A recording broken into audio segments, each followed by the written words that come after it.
Hello one and all, this is Soulful Lordy, James Bullock, once again with another video game first impressions.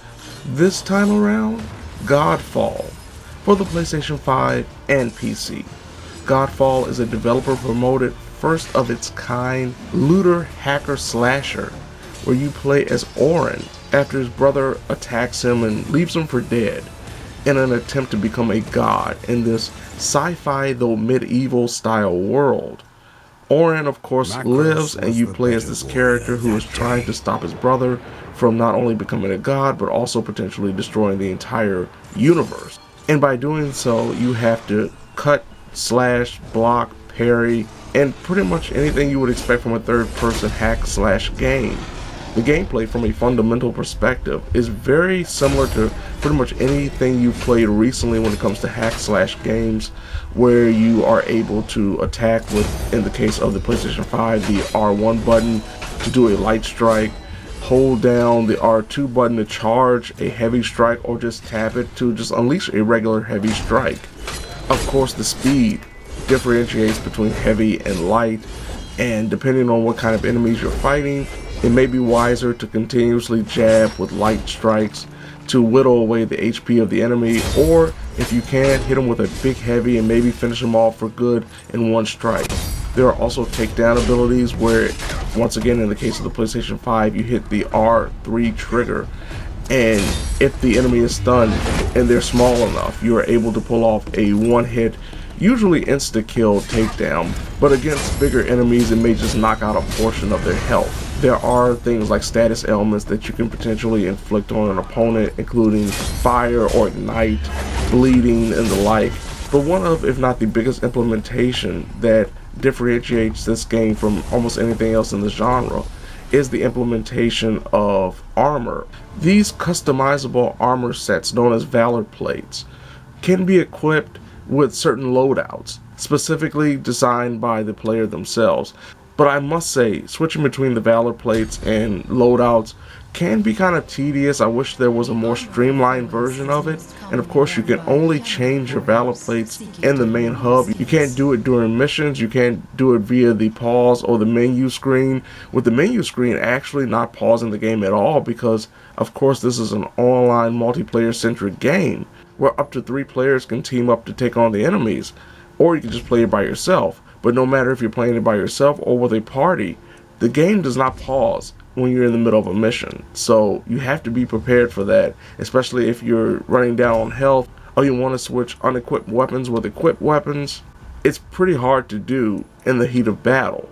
But if you have your Valorplates, if you're able to gather the items that are necessary to equip and most importantly forge these Valorplates and the augments that can be equipped to them, you can really add to the effectiveness of things like the status ailments, as I mentioned, or just the overall power and damage and vitality of the character you're playing. Now, when it comes to the missions themselves, I will say that from what I've experienced thus far, they're very rudimentary, very uninspired. It's usually just go here, beat up an enemy, and maybe destroy a totem, or just go somewhere else. It's nothing really extraordinary. It's really rooted in the idea of this is just busy work to get to that next weapon or item that will help you upgrade your character. On the opposite end of the spectrum, the weapons themselves are actually done very well. You have a variety of weapons. You have 5 different weapon classes, including warhammers and long and broadswords and daggers, that all play differently. Like the dagger, for example, is a lot faster than, say, the pole, which is a spear. Yet the spear, of course, has a lot more distance and reach compared to the daggers. So depending on your playstyle, you may want to be the slow, heavy warhammer tank of the team if you're playing with a group of friends, or if you're playing by yourself, you may want to use the daggers because it's a little bit faster and it allows for you to get in and get out without worrying that you'll be hit by these enemies that also do have unblockable attacks at times. When it comes to the gameplay, when it comes to the combat, when it comes to the enemies and the mission structure all together, the most enjoyable thing about the overall gameplay is when you fight the mid-bosses or the sub-bosses. They are really challenging, they are really fun to learn the patterns of, and it's always rewarding when you do overcome them. Unfortunately, on the opposite end of the spectrum, if you're playing on anything but the hardest difficulty, the punishment for death is pretty much non-consequential. It doesn't matter. You will literally respawn right in front of the enemy, and usually the enemy will have the same amount of health that they had when you died, while you have a full health bar. So if you're looking for a challenge when it comes to this game, play it on hard difficulty, because if you don't, it'll be an easy experience. Technically, the game is gorgeous to look at, wonderful to play as. I haven't had any real technical issues, no broken missions, no stuck load screens, no hard crashes, but I do feel that the waypoint system is almost too minimalist.